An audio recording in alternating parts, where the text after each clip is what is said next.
તો વિદ્યાર્થી મિત્રો 27 ફેબ્રુઆરી 2025ના રોજે તમારા લોકોનું ગુજરાતીનું પેપર છે અને મને ખબર છે કે ઘણા બધા એવા સ્ટુડન્ટ હશે જેમને હજી સુધી કંઈ પણ તૈયારી નહીં કરી છે ગુજરાતીમાં, કેમ કે ગણિત, વિજ્ઞાન, સમાજ એવા બધા સબ્જેક્ટમાં તમે વધારે ધ્યાન દીધું હશે. બટ હું તમને આજના વિડીયોમાં હું તમને એવી રીતના ગુજરાતીનું આઈએમપી પ્રશ્ન પ્લસ વ્યાકરણ પ્લસ જે તમારા લોકોના અનુક્રમણિકા એવી રીતનું તમને સમજાવું છું કે ભાઈ જ્યારે તમારું પેપર લખશો ને ભાઈ તમે મને યાદ કરશો. ઓકે, કારણ કે તમને એવી રીતના એવી મેથડથી શીખવાડશું જે તમને આખા ગુજરાતમાં કોઈ જ નહીં શીખવાડ્યું હશે. તો ચાલો તો વિદ્યાર્થી મિત્રો વગર ટાઈમ વેસ્ટ કરીએ વિડીયોની શરૂઆત કરીએ. તો વિડીયોની શરૂઆત કરતાં ખાલી એક જ વસ્તુ કહેવા માંગુ છું કે જો તમે હજી સુધી વિડીયોને લાઈક ના કર્યું ત્યારે શું કરો છો યાર, ખાલી એક લાઈક કરી નાખો અને ચેનલ પર પહેલી વાર આવતો ચેનલને સબસ્ક્રાઈબ કરો. યાર તમારામાંથી ઘણા બધા એવા સ્ટુડન્ટ હોય છે જે વિડીયો તો જોવે છે બટ સબસ્ક્રાઈબ નહીં કરતા, તો કરી નાખો. અને હા, ઇન્સ્ટાગ્રામમાં ફોલો કરી નાખજો.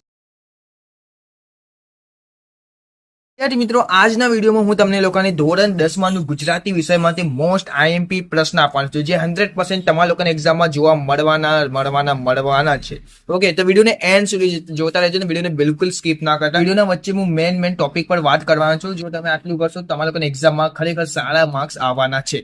ઓકે, તો વિડીયોને એન્ડ સુધી જોતા રહેજો. ચાલો વગર ટાઈમ વેસ્ટ કરે વિડીયોની શરૂઆત કરીએ. તો વિદ્યાર્થી મિત્રો સૌથી પહેલા ઓકે, તમારી પાસે પેપર તો હશે કોઈ બી, ઓકે, બ્લુ પ્રિન્ટ હશે તો તમે ત્યાં જોયું હશે કે ભાઈ સેક્શન એ માં અને સેક્શન બી માં ઓકે લેખકના અને કવિના નામ લખવાના હશે. ઓકે, જે અનુક્રમણિકા યાદ કરવાનું હોય છે તે અનુક્રમણિકા કઈ રીતે શોર્ટ તરીકેથી યાદ કરી શકાય એના પર વિડીયો ઓલરેડી બનાવી દીધો છે, જે પર આ બાજુ આઈ બટનમાં મળી જશે, તો એ વિડીયો પર ખાસ જોઈ નાખજો.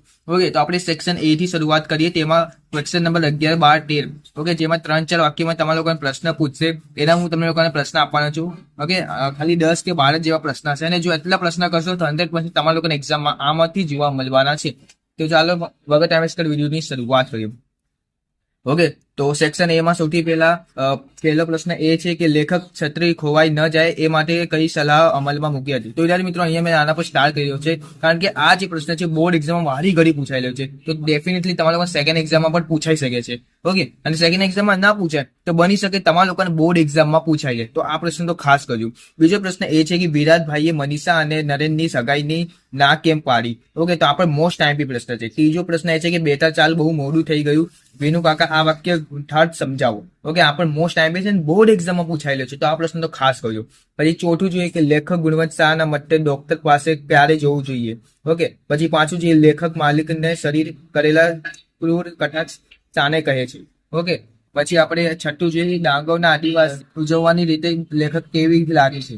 ઓકે, પછી સાતમું જોઈએ ઓકે લેખક રક્તવર્ણ સાહુકારી ચોપડા પાના કેમ ફાડી નાખે છે. પછી આઠમું જોઈએ કે ડુંગરે તેની પત્ની પ્રત્યે સહાનુભૂતિ દર્શાવ્યું શું કહ્યું. ઓકે, નવમું જોઈએ કે બાવાના બે બગડિયા એમ કાળું શા માટે કહે છે.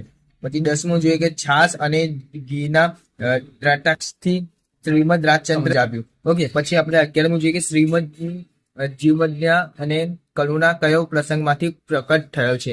ઓકે, પછી આપણે આગળ જોઈએ લેખક અને તેમની ટુકડી હિમ નદી ઓળંગવા માટે શું કર્યું. 13મું જોઈએ કે આંબા પટેલ જતન કેવી રીતે કરવું પડે. ઓકે, કરવા પાડ્યું. 14મું જોઈએ કે પૂરમાં ડૂબતા આંબા પટેલ કેવી રીતે જીવનદાન મળ્યું. પછી આપણે 10-12 વાક્યમાં જોઈએ. ઓકે, જે તમારા લોકોના મોટા પ્રશ્ન હોય છે એ જોઈએ. ઓકે, તેમાં પહેલો પ્રશ્ન એ છે કે ચોપડાની ઇન્દ્રજળ આત્મકથા આધારે જીવનનું પાત્ર લેખન કરો. ઓકે, બીજો પ્રશ્ન એ છે કે મનીષાનું પાત્ર ચિત્રણ ભૂલી ગયા પછી કૃતિના આધારે કરો. પછી ત્રીજો પ્રશ્ન રેસનો ઘોડો શીર્ષક યથાર્થ ચલ્યો. તો વિદ્યાર્થી મિત્રો ત્રીજો પ્રશ્ન વારી ઘડી બોર્ડ એક્ઝામ પૂછાયેલો છે, તો ત્રીજો પ્રશ્ન તો ખાસ કરજો. ઓકે, પછી આપણે ચોથો પ્રશ્ન જોઈએ રાતો ચોપડો ફાડી નાખવાના પાછળ લેખકનું મનોમંથન. તો વિદ્યાર્થી મિત્રો આ પણ પ્રશ્ન બહુ મોસ્ટ આઈએમપી છે. પછી પાંચમો જોઈએ કે આરોગ્ય જાળવણીના માટે ગુણવંત શાહ ના વિચારો તમારા શબ્દમાં લખો. ઓકે, તો આ પણ મોસ્ટ આઈએમપી છે. છઠ્ઠું છે કે નવજાત બાળકની કરુણાતાને તમારા શબ્દમાં લખો. સાતમું છે રેસનો ઘોડો વાર્તાના આધારે બાળકના ઘડતરના અડચણ રૂપે બનતા પરિબળો. ઓકે, આ તો હતા તમારા લોકોના બરો પ્રશ્ન. ઓકે, જે તમારા લોકોને બહુ મોસ્ટ આઈએમપી હતા. તો હવે આપણે વાત કરી લઈએ સેક્શન બી માં. ઓકે, સેક્શન બી માં ક્વેશ્ચન નંબર 27, 28, 29 જે 3-4 વાક્યમાં લખવાનો હોય છે એના પ્રશ્ન જોઈએ. ઓકે, તેમાં પહેલું એ છે કે સત્યના આયુધની કઈ વિશેષતા છે. બીજો પ્રશ્ન છે કે કવિના મતે કોના દર્શન કરવાથી 71 પેઢી તરી જવાય છે. ત્રીજો પ્રશ્ન એ છે કે શત્રુ અને મિત્ર સાથે સિલવંત સાધુ કેવો વ્યવહાર કરે છે. ચોથો પ્રશ્ન એ છે કે દીકરીના માટે હાથ ફેરવો અને દીકરી હાથ દે એમાં શું ફરક છે. પાંચમો પ્રશ્ન છે કવિ ગુજરાતીને મહાજાતિ કહે છે શા માટે. પછી છઠ્ઠું આપણે જોઈએ કે કવિ યુવાને સહન કરવાની કેમ ના પાડી. પછી સાતમું જોઈએ કે કવિ ક્યાં સુધી મહુડીની છાય તળે પડી રહેવાનું માંગે છે. આઠમું જોઈએ કે શત્રુઓ ઉપર કવિ શો વિશ્વાસ છે. પછી નવમું છે કે કવિ આપણને શાંત રહેવાનું શીખ શા માટે આપે છે. 10મું છે કે ભાઈ કવિના પગ આગળ જવા માંડ ઉપડે છે શા માટે. પછી આપણે 11મું જોઈએ ચાંદલી લોકગીત આધારે રાત્રિનું વર્ણન કરો. પછી 12મું જોઈએ કે મુરલી ઠાકુરને આંગળું મોટું શા માટે લાગે છે. આંગળું શા માટે મોટું લાગે છે. પછી આપણે 10-12 વાક્યમાં જે તમને લોકોને ક્વેશ્ચન નંબર 30, 31, 32 જોવા મળશે. તેમાં પહેલું એ છે કે હું એવો ગુજરાતી કાવ્યમાં કવિ પોતાની ગુજરાતી હોવાનું ગૌરવ કયા કયા કારણસર અનુભવે છે. બીજો પ્રશ્ન છે કે શિકારીને કાવ્યમાં કવિ પ્રકૃતિહાર કઈ રીતે રજૂ કરે છે.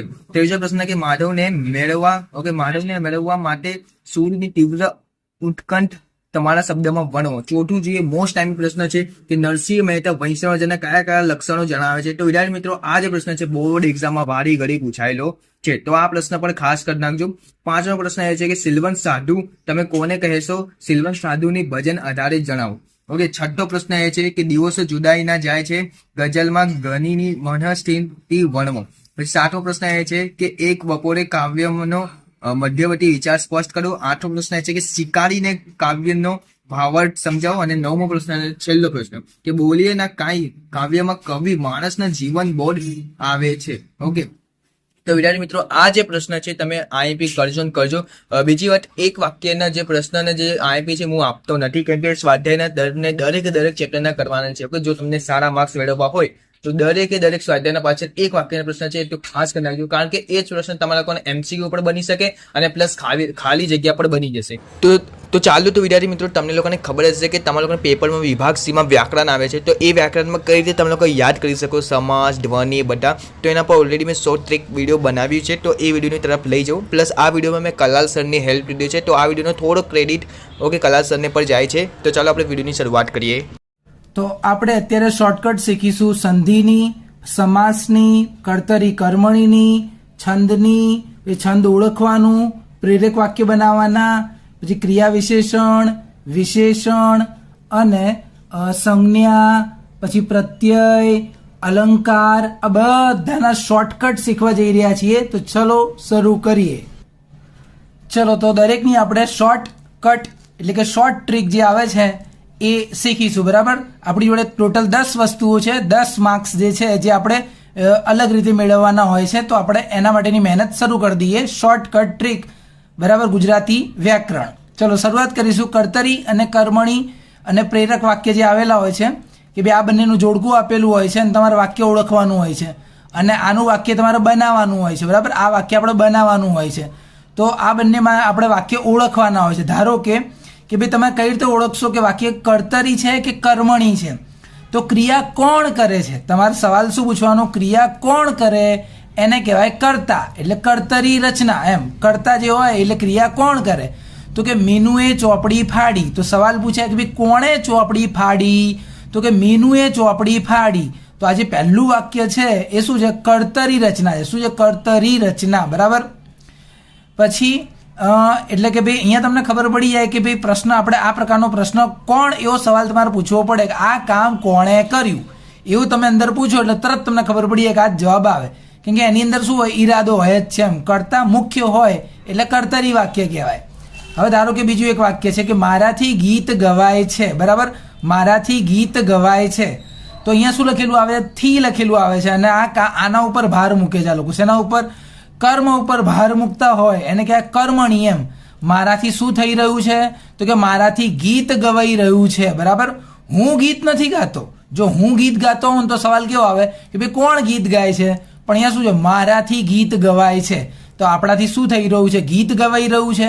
તો આ વાક્યનું શું કહેવાય, કર્મણી, એટલે કોના ઉપર, કર્મ ઉપર ભાર મૂકેલો છે. બરાબર ને, એવું તો ના થાય ને કે ભાઈ ગીત જે છે એ કોનાથી ગવાય છે. કોનાથી આપણે એવો સવાલ નથી પૂછવાનો, કોનાથી એવો સવાલ આપણે નથી પૂછવાનો. આપણો સવાલ બે પ્રકારના છે.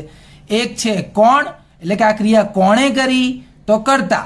બરાબર, તો કર્તા એટલે કર્તરી વાક્ય રચના. અને બીજું કે ભાઈ તમારાથી જે બી છે આ ગીત કેવું, કે તો કોનાથી ગવાય છે, તો આ ગીત મારાથી ગવાય છે. તો ગીત ઉપર ભાર મૂકેલો છે એટલે આ શું છે, કર્મણી વાક્ય છે. ઓકે, આ રીતે આપણે ઓળખી જઈએ વાક્યને. તો અહીંયા થી લખેલું આવી જતું હોય એમ બી આપણને ખબર પડી જતી હોય છે. હવે ધારો કે રાજેશ ખાય છે, આવું એકદમ સિમ્પલ વાક્ય છે. રાજેશ ખાય છે, બરાબર. એને આપણે પ્રેરક બનાવવાનું. શું બનાવવાનું? પ્રેરક બનાવવાનું છે. તો આપણે શું કરવું પડે? જ્યારે બી તમારે એક સાદું વાક્ય આપેલું હોય, સાદું વાક્ય આપીને તમે એનું પ્રેરક બનાવો, તો પ્રેરક બનાવતી વખતે ક્રિયાની પ્રેરણા આપવાની હોય. શું આપવાની? પ્રેરણા. એટલે સર આવું બધું નહીં ખબર પડતી. તો શું કરવાનું? તો રાજેશ ખાય છે આ વાક્યની અંદર તમારે એક બીજો માણસ બોલાવવાનો, બહારથી બીજો માણસ બોલાવવાનો. તો કાકા બોલાયા અહીંયા આગળ. કયા કાકા બોલાયા? સંજુ કાકાને બોલાયા આપણે. તો સંજુ કાકા રાજેશને ખવડાવે છે, બરાબર. રાજેશ લખ્યું, એને પાછળ લખવાનું ને, અને આગળ એક બીજા કાકા અથવા કાકી કોઈને બી બોલાવી દેવાના. તો સંજુ કાકા રાજેશને ખાયની જગ્યાએ ખવડાવે છે, બરાબર. અહીંયા આગળ અમુક નિયમો લખેલા છે કે ભાઈ કર્તરીમાંથી કર્મણી ફેરવતા હોઈએ તો આપણે ફેરવવાનું તો આપણે આવતું નથી, આપણે ફેરવવાનું કે આવતું જ નથી એમ. ખાલી આપણે આ કર્તરીમાંથી પ્રેરક બનાવવામાં આવતું હોય છે તો નવો કર્તા તમારે ઉમેરવો પડે. કર્તાની પાછળ તમારે ને અથવા પાસે મૂકવાનું આવતું હોય છે. અહીંયા આગળ ને અથવા પાસે. તો જો આપણે અહીંયા ને લખ્યું હતું, ને સંજુ કાકા રાજેશને ખવડાવે છે. અહીંયા શું હતું? રાજેશ ખાય છે, બરાબર. આ નવો કર્તા અંદર ઉમેરાઈ ગયો અને આણે આની જોડે ક્રિયા કરાવડાવી, એટલે કે સંજુ કાકા રાજેશને ખાયની જગ્યાએ ખવડાવે છે, બરાબર. આવા બીજા વાક્યો હોય તો પ્રેક્ટિસ કરો તમે, તો તમને ચોક્કસ આવડી જશે. ચલો હવે આગળ વધીએ. અને જોડે જોડે અહીંયા આગળ અમુક નિયમો બી છે જે તમે ઉપરનું શીખવા માટે વાંચી પણ શકો છો, બરાબર. તો એ પણ તમને ઉપયોગી છે, શાંતિથી તમે વાંચી શકો છો. હવે આવે છે સંજ્ઞા. સંજ્ઞા કેવી રીતે ઓળખવાની? તો સંજ્ઞા ઓળખવા માટે તમારે કે ભાઈ વ્યક્તિવાચક સંજ્ઞા તો બધાને આવડે કે ભાઈ રાજુ, મહેશ, નર્મદા, સુરત, આવા કઈ બી નામ લખેલા હોય એટલે બધાને ખબર પડી જાય કે સર આ કઈ સંજ્ઞા? તો કે વ્યક્તિવાચક સંજ્ઞા. હવે ધારો કે માણસનું નામ નથી લખેલું, આવું કીધું છે, પુરુષ છે, પહાડ છે, બાળક છે, પણ કોઈનું નામ જ નથી લીધું એમ. હવે હિમાલય કહી દે અહીંયા આગળ, હિમાલય, તો વ્યક્તિવાચક થઈ જાય.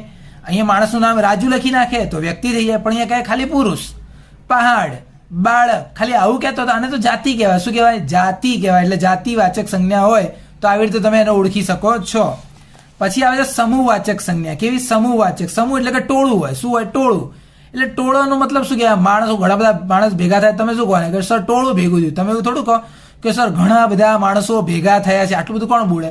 આમ જ કહી દઈએ આપણે, ટોળું આવ્યું સર અહીંયા આગળ, એટલે ખબર પડી. આ સમૂહ કે ઢગલો કર્યો છે, એમ થોડું કે ઘણી બધી વસ્તુઓ ભેગી કરી છે એમ કરતા કહી દઈએ ઢગલો કર્યો છે, એટલે ખબર પડીએ ત્યારે તરત જ શું ખબર પડી આપણે કે આ સમૂહવાચક છે. શું છે? સમૂહવાચક છે સંજ્ઞા. અને છેલ્લી સંજ્ઞા છે દ્રવ્યવાચક સંજ્ઞા.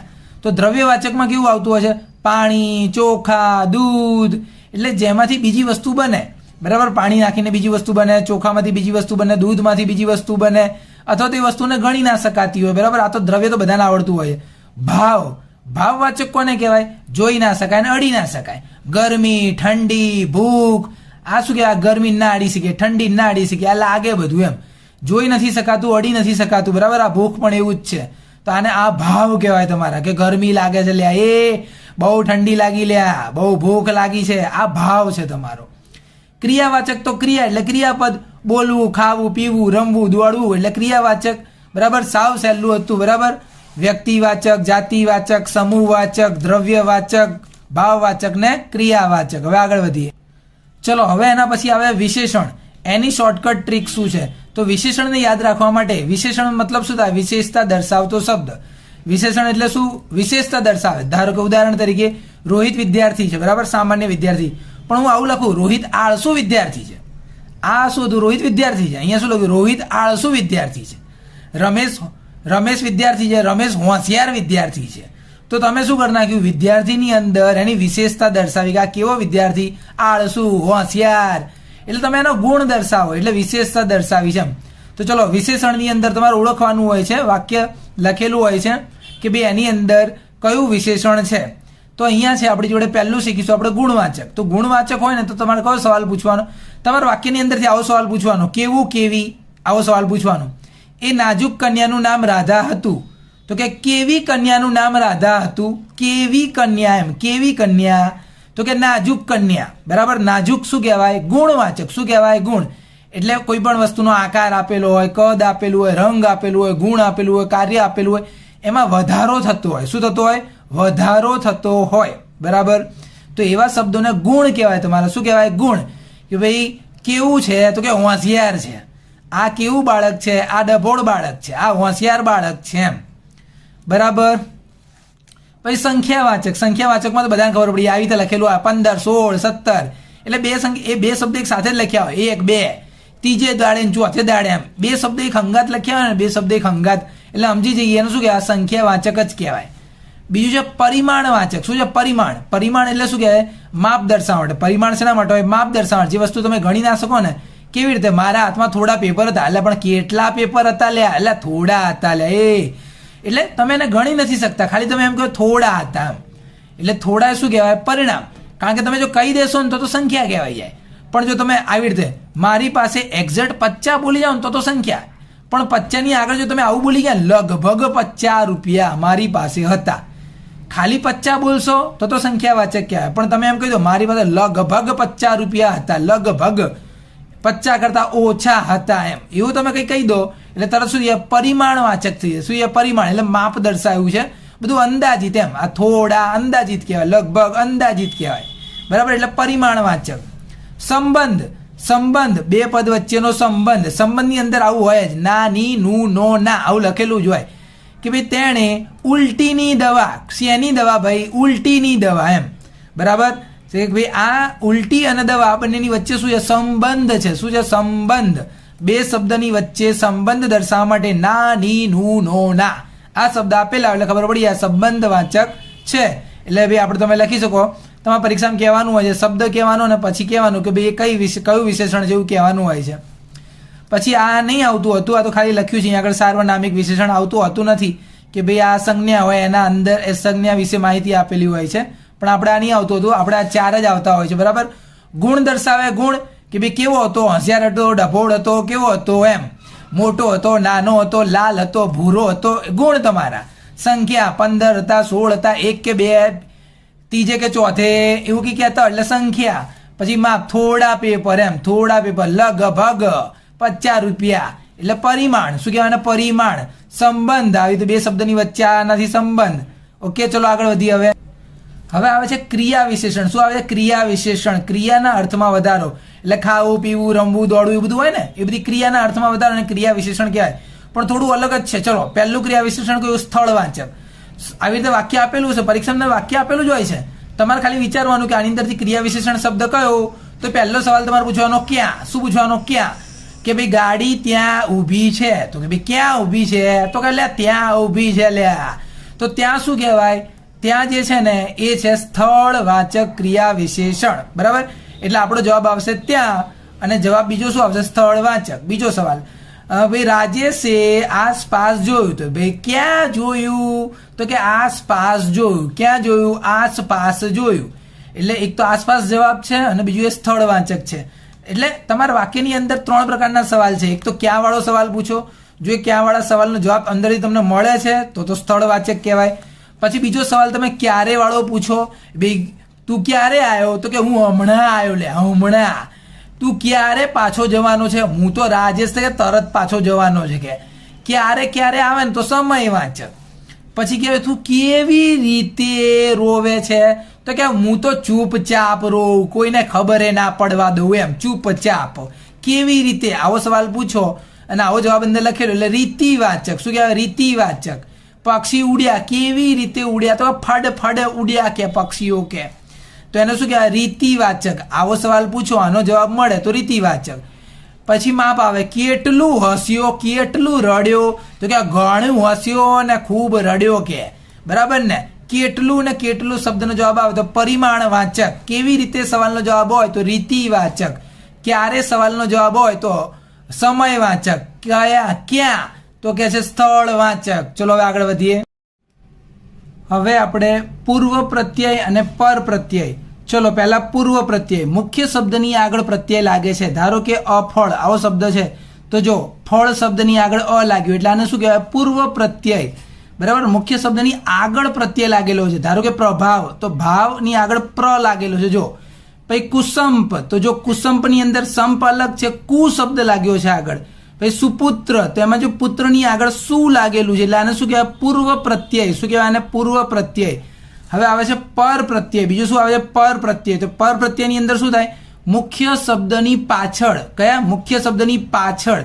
ધારો કે મૂર્ખાઈ શબ્દ છે તો મૂર્ખ તો મુખ્ય શબ્દ છે, પાછળ આઈ લખેલું એટલે આને પર પ્રત્યય કહેવાય. પછી લખાવનાર, તો લખાવ એ મુખ્ય શબ્દ છે, પછી નાર જે છે ને પાછળથી લખેલું છે એટલે આને પર પ્રત્યય કહેવાય. માણસ વત્તા આઈ, પછી પ્રમાણ વત્તા ઈક, એટલે આપણે સમજી જઈએ કે બધા શું છે? પર છે. પાછળથી શબ્દમાં જોડાય એટલે પર પ્રત્યય, અને શબ્દની આગળ જોડાય કોઈ શબ્દ એટલે પૂર્વ પ્રત્યય. ઓકે, ચલો આગળ વધીએ. એના પછી હવે એના પછી સંધિની શોર્ટકટ ટ્રીકો જોઈ લો. સાવ સહેલી જ છે, નિયમ સાથે લખેલી. દેવ વત્તા આનંદ એટલે દેવાનંદ. આ જે શબ્દ લખેલો છે કે ભાઈ આને અ કહેવાય, વ ની પાછળ અ કહેવાય. આ અ વત્તા આ, અ વત્તા આ એટલે શું થઈ જાય? વા થઈ જાય. શું થઈ જાય? વા થઈ જાય. અહીંયા દેવ વ લખેલું છે ને, વ ની જગ્યાએ વ વત્તા આ છે તો વ નું શું થઈ જાય? વા થઈ જાય. એવી રીતે જ અળ, અળ વત્તા આ, અહીંયા કોરો અક્ષર આવે ને આ લખેલું હોય એટલે આની પાછળ આ લગાવી દેવાનું. તો જળ એટલે જળાશય થઈ જશે. આ છે ને એટલે જળાશય. પછી વિદ્યા આલય હોય ને તો પણ એ જ થાય. શું થાય? તો બી આ બે ભેગા થઈને ખાલી ધા જ બનવાનું હતું, એનાથી કે વધારે વિશેષ નહોતું થવાનું.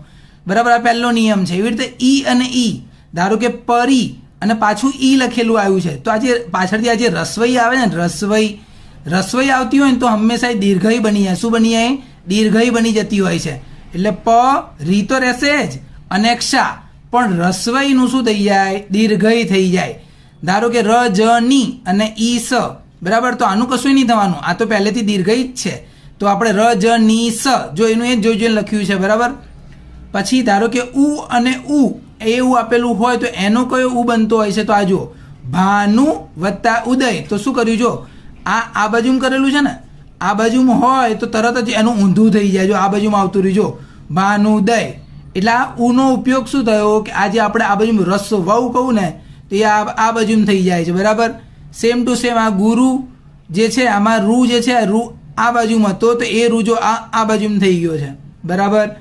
આ રીતે પછી અનુની અંદર જો તો અનુમાં આમ અનુ છે તો એ જો ઉ લખવાના કારણે સુધી અનુ આમ થઈ જાય છે. બરાબર.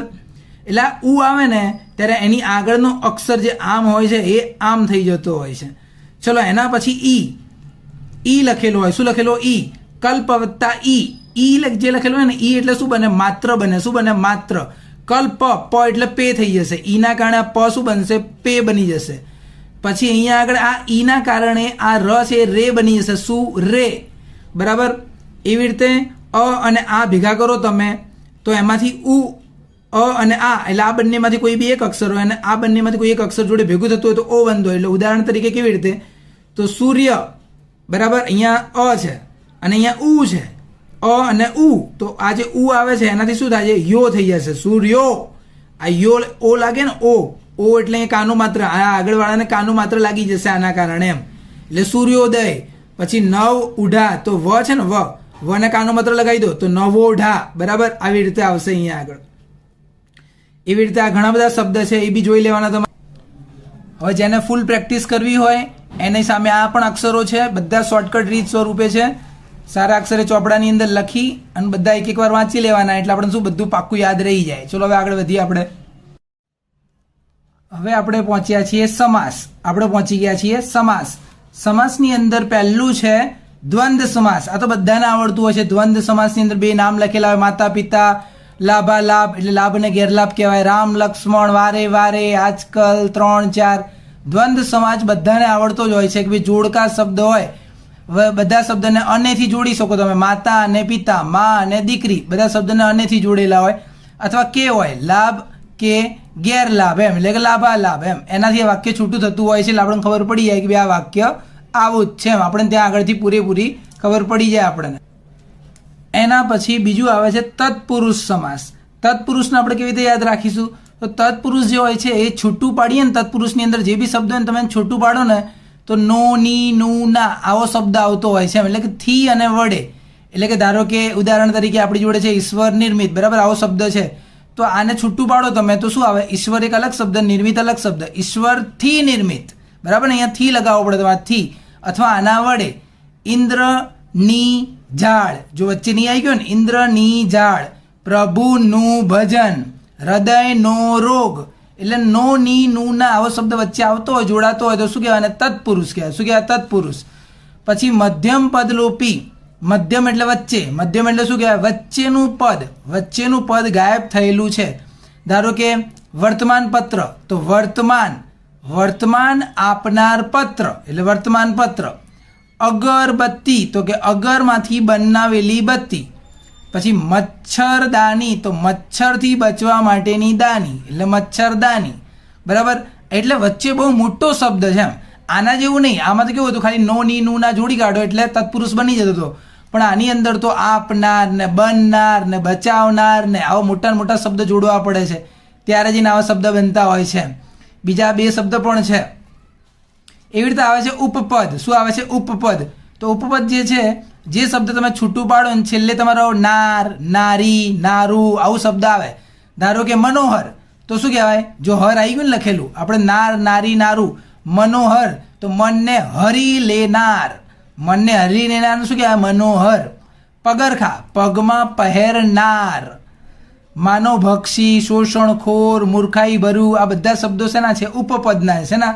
ઉપપદ. તો ઉપપદને આપણે કેવી રીતે ઓળખીશું? જેની અંદર તમે શબ્દને જો છૂટો પાડો. ધારો કે આપણે આ શબ્દને છૂટો પાડીએ છીએ, તો આપણે આ શબ્દને જ્યારે છૂટો પાડીએ ત્યારે શબ્દમાં છેલ્લે કયો શબ્દ આવે? નાર, નારી, નારું આવા શબ્દ અલગ પડતા હોય એની અંદરથી, તો એને કહેવાય ઉપપદ. પછી કર્મધાર્ય, તો જે શબ્દ છૂટું જ ના પડતું હોય. શું છૂટું ના પડતું હોય? છૂટું પડે તો રૂપી અથવા તો એવો, જેવો અથવા તો મહા લખેલું હોય તો સમજી જવાનું કર્મધાર્ય જ કહેવાય. શું કહેવાય? કર્મધાર્ય. ધારો કે ચરણ કમળ, બરાબર? ચરણ કમળ, તો ચરણ રૂપી કમળ આવો શબ્દ છે. ચરણથી કમળ એવો શબ્દ ના હોય, ચરણ રૂપી કમળ એમ. ચલો પછી એટલે કે ચરણમાં આપણે અર્પણ કરી શકીએ એના જેવા કમળ એમ. એના જેવા કહેવાય ને. પરમ એવા મિત્ર, બરાબર? પરમ એવા મિત્ર, તો આપણું છે ને એવો પરમ એવો મિત્ર એટલે પરમ મિત્ર. પછી બીજું શું? મહાપુરુષ, મહાશબ્દ લખેલો એટલે શું કહેવાય? કર્મધાર્ય કહેવાય. શું કહેવાય? કર્મધાર્ય. પછી દ્વિંગુ સમાસ, એ તો બધાને આવડતો હોય, કારણ કે એમાં શું લખ્યું હોય? નવ રાત્રિ એટલે 9 દિવસ. સપ્તપદી, સપ્ત એટલે 7 દિવસ. ત્રિલોક, ત્રિ એટલે 3. નવરસ, 9 એટલે 9. બરાબર? આવી સંખ્યા લખેલી એટલે ખબર પડી આ દ્વિગુ સમાસ છે. પછી બહુવ્રીહી સમાસ, જેમાં શબ્દની અંદર આવું લખેલું આવે, જેના છે તે. ધારો કે સુખાંત શબ્દ છે, તો કે જેના અંતે સુખ છે એવું. સુખાંત એટલે શું કહેવાય? જેના અંતે. આની અંદર અંત શબ્દ લખેલો જો, સુખાંત, તો અંત બોલાય છે ને, સુખ અંત, સુખાંત, સુખ અંત, સુખાંત. તો જેના અંતે સુખ એવો શબ્દ હોય એને કહેવાય સુખાંત. એ બહુવ્રીહી. નિરાશ, નથી રહી જેમાં આસ. શું? એમાં જો પાછળ આસ બોલાય છે, નથી રહી જેમાં આસ, એવા માણસો શું કહેવાય? નિરાશ. આસ ના હોય, નિરાશ. શું? પછી આ અસહ્ય, એ પણ શેની અંદર આવશે? બહુવ્રીહી સમાસની અંદર જ આવતું હોય છે. અને છેલ્લું છે અવયવી ભાવ. અવયવી ભાવની અંદર શું હોય? શબ્દની પહેલા યથા, પ્રતિ, હર, દર આવો શબ્દ લખેલો જોજો.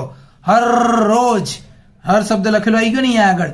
પછી આજીવન, આ શબ્દ પણ શું છે?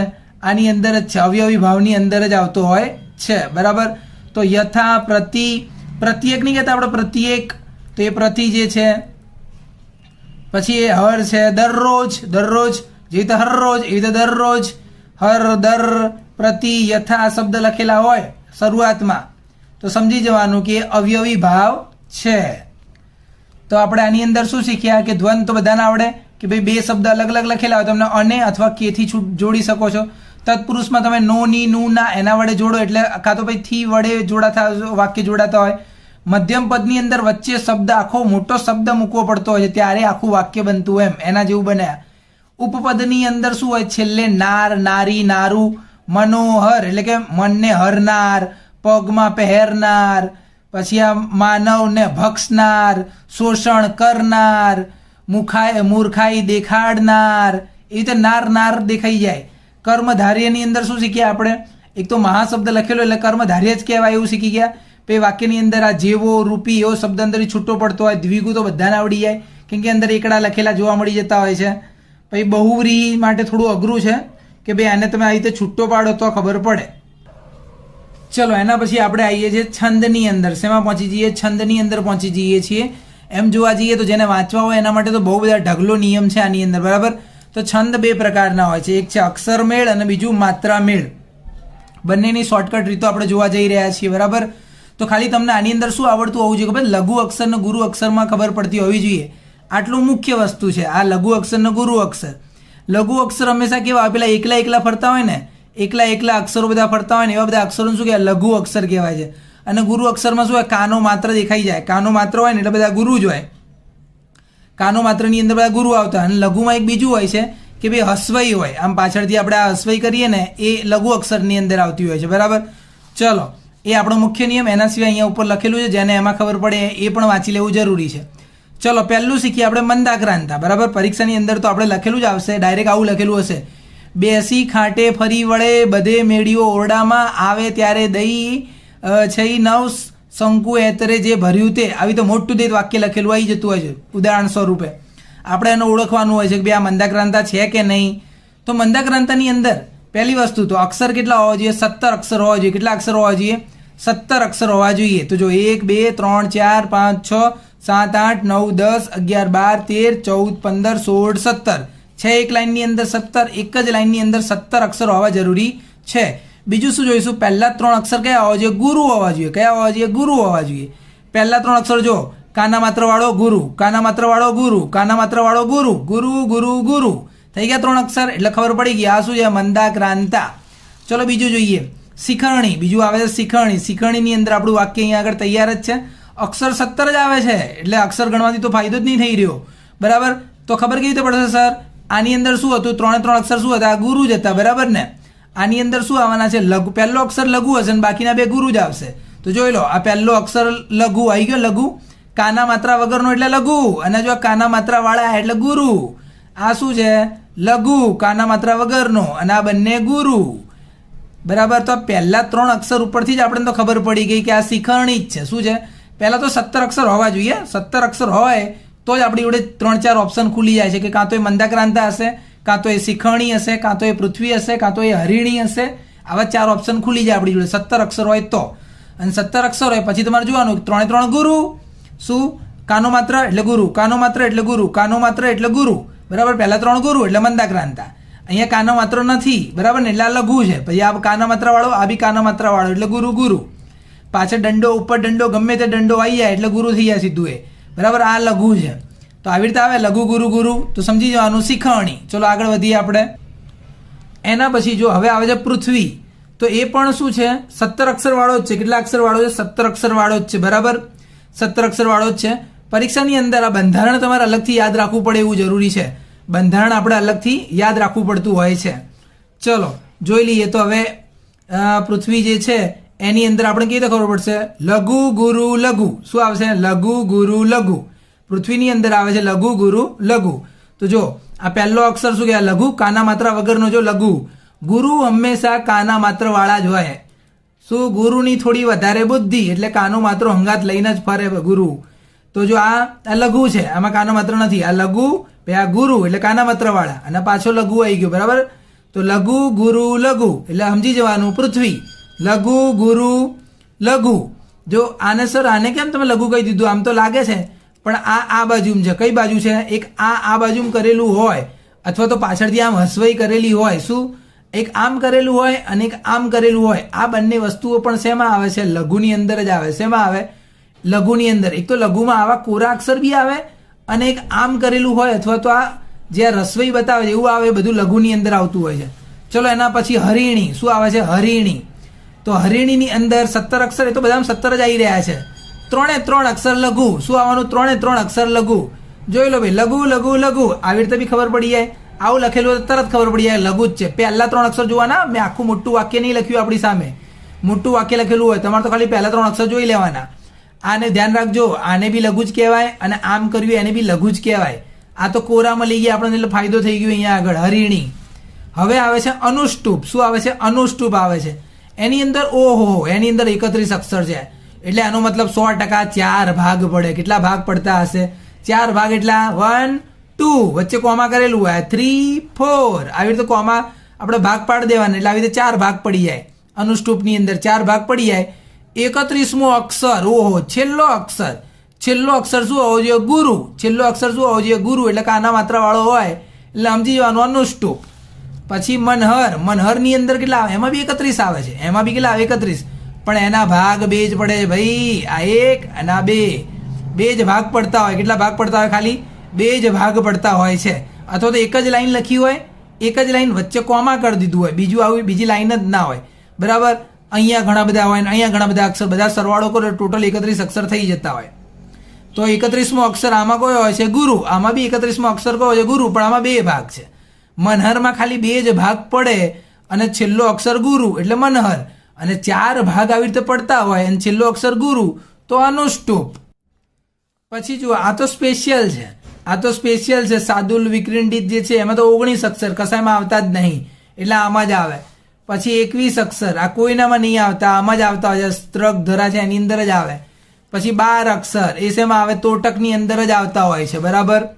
પછી યાદ રાખવા માટેની શોર્ટ ટ્રીક આવી છે આપણી સામે કે ભાઈ આ મંદક્રાંતાની અંદર જો 3 ગુરુ હતા. પછી આને આપણે આવી રીતે યાદ રાખશું. બધાને કેવી રીતે યાદ રાખશો?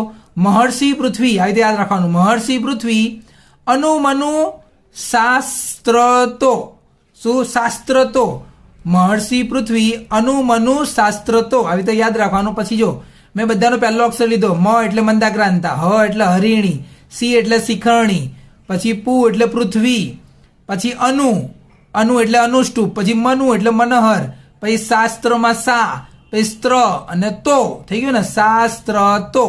એટલે બધા અક્ષર અહીંયા આગળ મૂકી દીધા મેં અને બધાના શોર્ટકટ અહીંયા મૂકી દીધા છે. જો આને આવી રીતે ઓળખી શકાય છે, આને આવી રીતે ઓળખી શકાય છે. ચલો આગળ વધીએ. હવે આપણે શીખી રહ્યા છીએ માત્રા મેળ. બરાબર. અક્ષર મેળ આપણે શીખી ગયા. હવે માત્રા મેળ આવે છે. બધાને લઘુ અને ગુરુ એ તો ઓળખતા આવડી જ ગયા છે. બરાબર. લઘુ મોસ્ટલી કાના માત્રા વગરના હોય છે. કાના માત્રા વગરના હોય છે. કાં તો પછી એમાં રસવઈ આવી રીતે જોવા મળે, કાં તો આમ કરેલું જોવા મળે એટલે આપણને ખબર પડી જાય કે ભાઈ એ લઘુ જ છે. અને આમાં તો કાના માત્ર હોય જ છે. તો હવે આમાં કરવાનું શું? તો માત્રા મેળની અંદર જેવું તમને ઓળખાઈ જાય, જો તમને ખબર પડે કે આ લઘુ છે તો ત્યાં 1 માત્ર ગણવાનું, અને જો તમને ખબર પડી આ ગુરુ છે તો ત્યાં આગળ 2 માત્ર ગણવાના. સર ખબર ના પડી કેવી રીતે કરવાનું? તો ધારો કે પહેલું શીખીએ દોહરો. શું શીખીએ? પહેલું દોહરો. એની અંદર કેટલું? 24 માત્રા આવે. કેટલી આવે? 24 માત્રા. કેટલા ભાગ પડે? આવી રીતે 4 ભાગ પડે. પહેલામાં 13 હોય, બીજામાં 11, પછી ત્રીજામાં 13, ચોથામાં 11. એટલે પહેલા ને ત્રીજામાં 13 હોય છે. બરાબર. પહેલા ને ત્રીજામાં કેટલા હોય? 13 હોય છે. એટલે અહીંયા જો 13 ને 11 24, 13 ને 11 24 થઈ ગયું ને? આવી રીતે 24 થઈ જતું હોય એમ. પણ પહેલા ને ત્રીજામાં 13 હોય. કેવી રીતે 13 હોય સર? ચલો આવી રહ્યું. જો આવી રહ્યું. શું આપણે નક્કી કર્યું હતું કે લઘુને 1 ગણવાનું ને ગુરુને 2 ગણવાનું. તો જો તો આ દી જે લખેલું છે આમથી આમ કાનો માત્ર વાળું લખેલું તો આને શું કહેવાય? ગુરુ. આ ગુરુ છે. જો આ લઘુ જ છે. આ બી લઘુ જ છે. જો આ ગુરુ આવ્યું, પછી આ બી ગુરુ આવ્યું. જો આ બી ગુરુ છે. આ લઘુ આવ્યું જો કાના માત્ર વગરનું. આ ગુરુ આવ્યું જો. એટલે આવી રીતે ખબર પડી જાય આપણને કે ભાઈ આમ કંઈ કરેલું હોય. કાના માત્ર કરેલા ગુરુ. ગુરુ એટલે નીચે બગડ 2 લખી દેવા. કેટલા લખવાના? નીચે બગડ 2. ગુરુમાં બગડ 2 લખેલા છે અને લઘુની અંદર એકડ 1 લખેલો છે.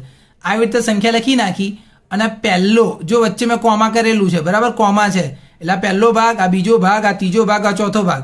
તો પહેલા ભાગની અંદર 2 ને 1 3 ને 1 4 5 6 7 8 9 10 11 12 13 ટોટલ 13 અક્ષર થઈ ગયા. અહીંયા 1 2 ને 1 3 4 5 6 7 8 9 10 11 12 એટલે 13 14 1 વધી ગયો અહીંયા આગળ. ક્યાંક ભૂલ પડી ગઈ આપણે. 2 ને 1 3 ને 1 4 5 6 7 8 9 10 11 12 13 બરાબર 14 જેવા થઈ જાય છે. પણ ક્યાંક ભૂલ પડી લાગી રહી છે. એટલે 13 જ અક્ષર થતા હોય છે. કેટલા અક્ષર થતા હોય છે? 13 જ અક્ષર થતા હોય છે. ફિક્સ. આ પહેલું છે, આ ત્રીજું છે.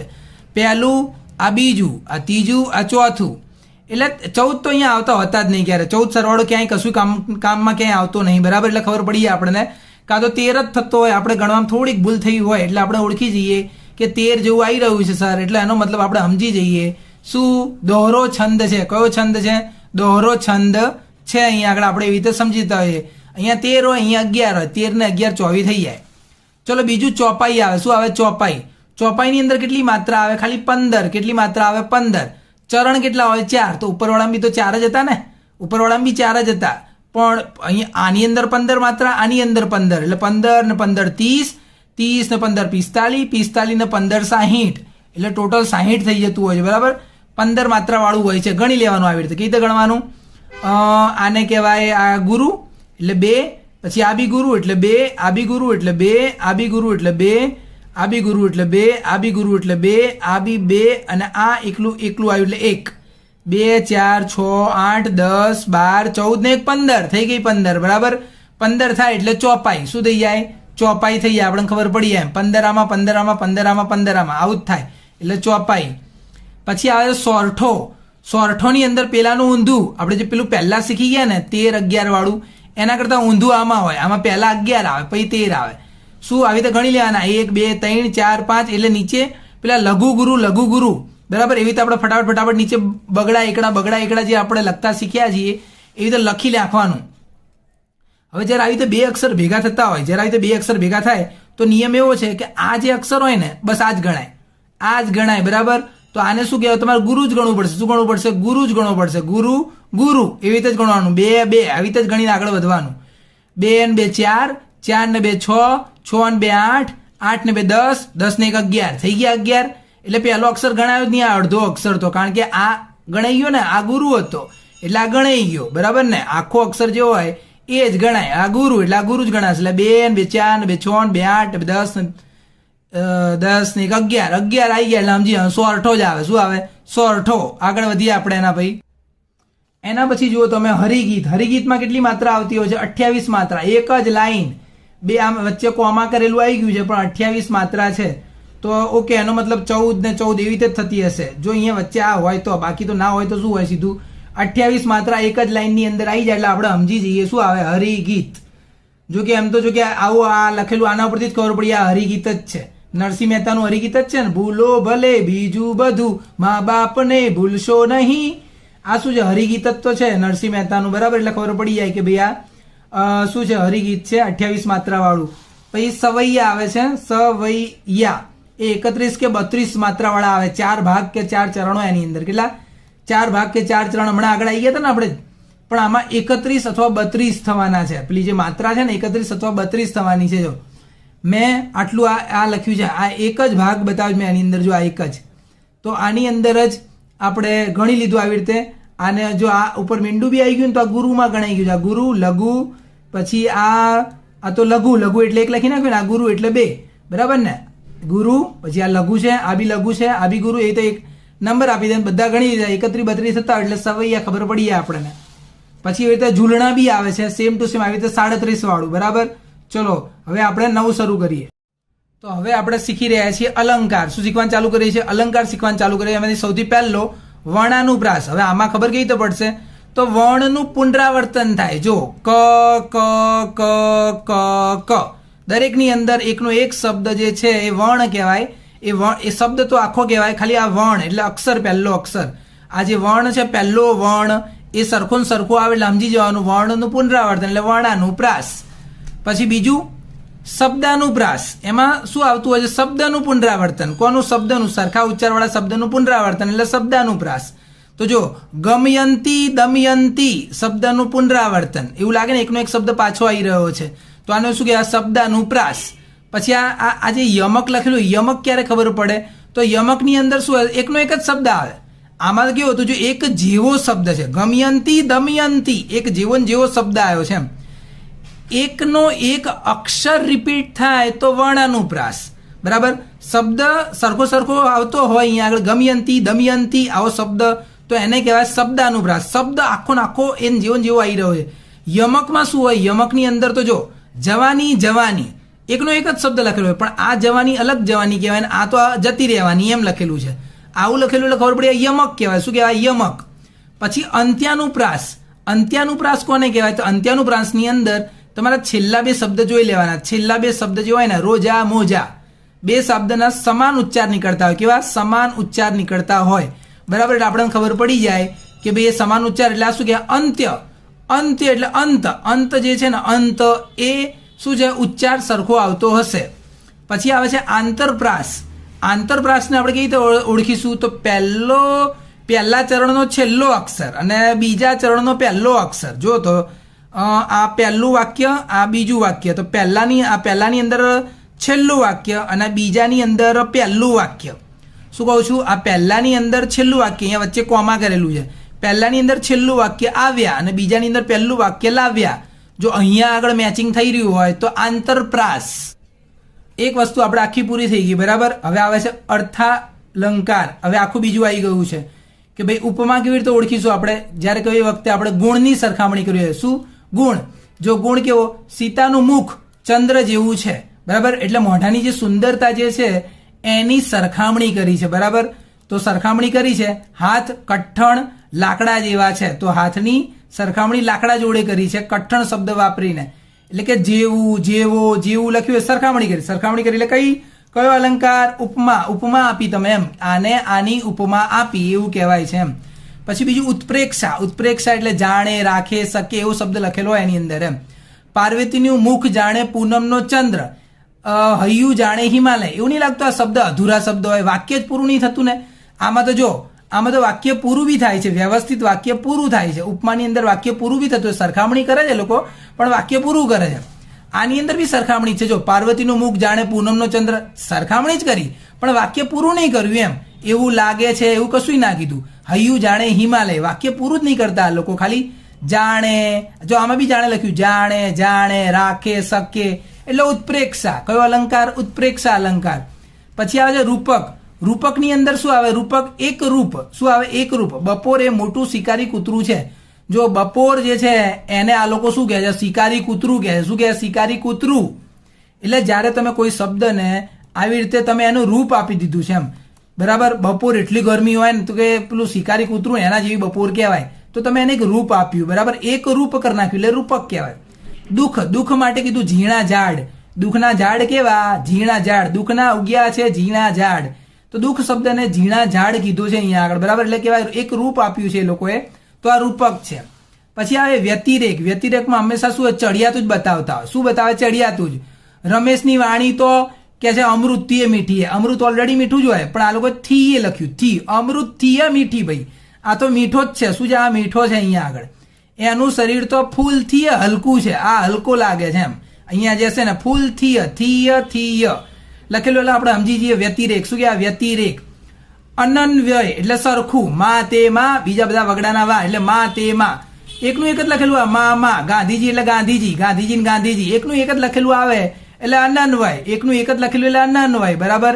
થીય, થીય લખેલું હોય એટલે વ્યતિરેક. વધારે પડતું બતાવે, આ નથી, આ હોશિયાર જ છે વધારે એવું બતાવે એટલે આપણે શું કહેવાય? વ્યતિરેક. હવે આવે શ્લેષમ. શ્લેષમમાં એક જ શબ્દના બે અર્થ હોય. શું? એક જ શબ્દના કેટલા અર્થ? બે અર્થ. તમે પસંદ કરેલું પાત્ર પાણી વિનાનું છે. અહીંયા આગળ પાત્ર એટલે આ લોકો કોની વાત કરે? માણસની વાત કરી નાખી. અને પાત્ર એટલે તો બધાને ખબર, પેલું પાણી પીવડાવવા માટે હોય એવું કઈ બી પીવડાવવા માટે પાત્ર આવતું હોય છે. તો પાત્ર એટલે તો વ્યક્તિ થતું હોય છે, પણ અહીંયા આગળ એ એક શબ્દના બે અર્થ આપણી સામે આવી ગયા. કોઈ કહે વર્ષા તારી રાહ જોવે તો વર્ષાના બે અર્થ થઈ ગયા. વર્ષા એટલે વરસાદ બી કહેવાય, કોઈનું નામ બી કહેવાય છે, બરાબર. તો આને શું કહેવાય? શ્લેષમ. શ્લેષમ એટલે શું? એક જ શબ્દના બે અર્થ તમને જોવા મળતા હોય છે અંદર. વ્યાજ સ્તુતિ. વ્યાજ સ્તુતિ એટલે શું થતું હોય? વ્યાજ સ્તુતિની અંદર નિંદા દ્વારા વખાણ કરો તો વખાણ દ્વારા તમે નિંદા કરી નાખો કોઈની. શું? તમારી બહાદુરી. એક તરફ શું કે તમને બહાદુર કહે છે અને ઉંદર જોઈને નાઠા તમે. હવે ઉંદર જોઈને ભાગ્યા એ બહાદુરી કહેવાતી હશે? પહેલા કીધું તમે બહાદુર છો, તમે ઉંદર જોઈને ભાગી ગયા. એક બાજુ તમારા વખાણ કર્યા તો બીજી બાજુ તમારું નિંદા કરી નાખી. છગન માય કાંગલો નથી, પાપડ તોડ પહેલવાન છે. એટલે એક બાજુ તો કહે છે માય કાંગલો નહીં, બીજી બાજુ શું કે પાપડ તોડી નાખે એવો છે. એટલે વખાણ કર્યા કે નહીં કર્યા એ જ ખબર નહીં પડતી. આવું કે એટલે સમજી જવાનું વ્યાજ સ્તુતિ. શું કહેવાય? વ્યાજ સ્તુતિ. પછી આ સજીવારોપણ. સજીવારોપણ એટલે શું થતું હોય છે? કોઈ નિર્જીવ વસ્તુની અંદર સજીવ વસ્તુ બતાવી દે આ લોકો. જો પથ્થર થરથર ધ્રુજે, પથ્થર થોડો ધ્રુજે, માણસ ધ્રુજતા હોય, પણ અહીંયા આ લોકો પથ્થરને સજીવ બતાવી દીધો એટલે સજીવ બતાવ્યું એટલે સજીવારોપણ. સૂરજ વાદળાની પાછળ સંતા કુકડી રમે. એટલે ભાઈ માણસ હોય તો સંતા કુકડી રમે ને. સૂરજ સંતા કુકડી, સૂરજને આ લોકોએ સંતા કુકડી રમાડી દીધો અહીંયા આગળ. તો સૂરજને આ લોકોએ સજીવ બતાવ્યો છે એટલે સજીવારોપણ છે. પછી દ્રષ્ટાંત. એક વસ્તુની બીજી વસ્તુ સાથે પ્રતિબિંબની સરખામણી. વડ જેવા ટેટા અને બાપ જેવા બેટા. જો વડ જેવા ટેટા અને બાપ જેવા બેટા, આ દ્રષ્ટાંત ઉદાહરણ આપ્યું. માં વિના સૂનો સંસાર ને ગોળ વિના મોળો કંસાર. સરખામણી કરી, બરાબર ને. એક વસ્તુની બીજી વસ્તુ સાથે પ્રતિબિંબ આપીને સરખામણી કરી અને દ્રષ્ટાંત અલંકાર. અતિશયોક્તિ. અમે ખોબો ભરીને એટલું હસ્યા કે કૂવો ભરીને રડી પડ્યા. બોલો, એક બાજુ તો એ લોકો કહે છે અમે ખોબો ભરીને હસ્યા અને બીજી બાજુ કે કૂવો ભરીને રડી ગયા. રમેશની આંખોમાંથી શ્રાવણ ભાદરવો વહેવા લાગ્યો. આને શું? વધારે પડતું કોઈ વસ્તુને વધારે અતિશયોક્તિ બતાવી છે એમ. આટલું કર્યું તો સામે આટલું કર્યું, એમ વધારે પડતું બતાવે એને શું કે અતિશયોક્તિ. ઓકે, તો અહીંયા આગળ આપણું આ અલંકાર અર્થાલંકાર પણ પૂરું થઈ ગયું છે.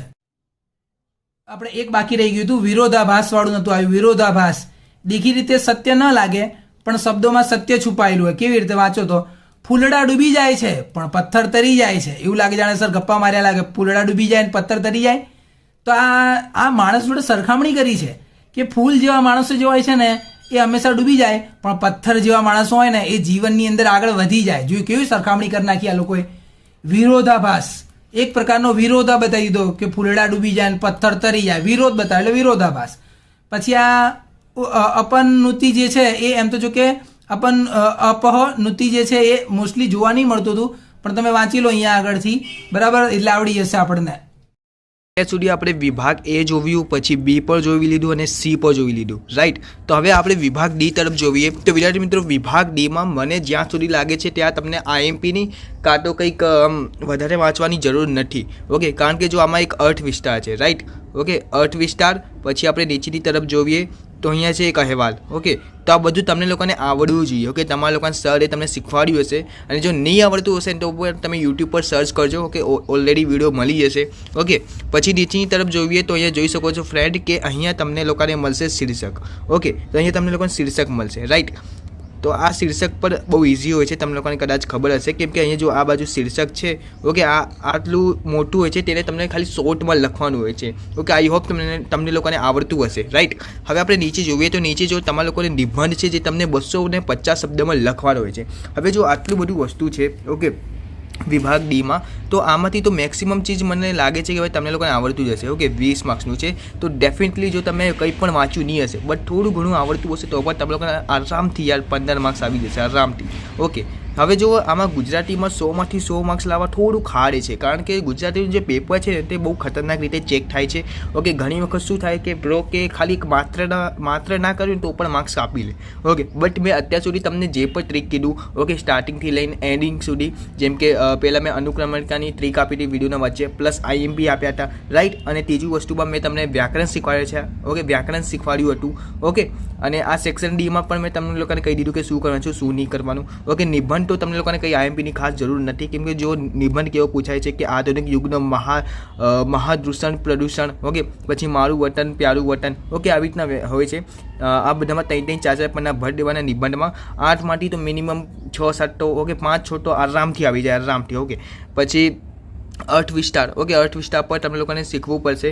ઓકે, કેમ કે આમાં ચોપડીમાંથી કંઈક ઘણું બધું શીખવા લાયક છે, તો એમાંથી પણ તમને લોકોને ધ્યાન રાખવું પડશે. તો આઈ હોપ કે તમને આજનો વિડીયો ગમ્યો હશે, અને જો વિદ્યાર્થી મિત્રો આ વિડીયો મને બનાવવામાં ખરેખર બહુ મહેનત લાગી છે, તો પ્લીઝ મારા મહેનત માટે એક લાઇક, ઓકે, વધારે નહીં કહેતો, એક લાઇક અને ચેનલને સબસ્ક્રાઈબ કરી નાખો. અને જો તમને લાગે કે સર આ વિડીયોથી મને ખરેખર બહુ હેલ્પ થઈ છે તો સબસ્ક્રાઈબ કરી નાખજો. એન્ડ હા, ઇન્સ્ટાગ્રામમાં ફોલો કરી નાખજો. ઇન્સ્ટાગ્રામની યુઝર આઈડી તમને વિડીયોના સ્ટાર્ટિંગમાં જ બતાવી દીધી હતી, તો જાઓ ઇન્સ્ટામાં પર ફોલો કરી નાખો. અને હા, તમારા એક મિત્રને શેર કરી નાખજો વિડીયો. ઓકે, જો તમને ગમ્યો હોય, ઓકે, જો તમને આ વિડીયો ગમ્યો હોય તો જ શેર કરજો, બાકી અધરવાઇઝ નહીં કરજો શેર. ઓકે, કેમ કે બહુ મહેનત લાગી છે વિડીયો બનાવવામાં. તો thank you very much this video for watching.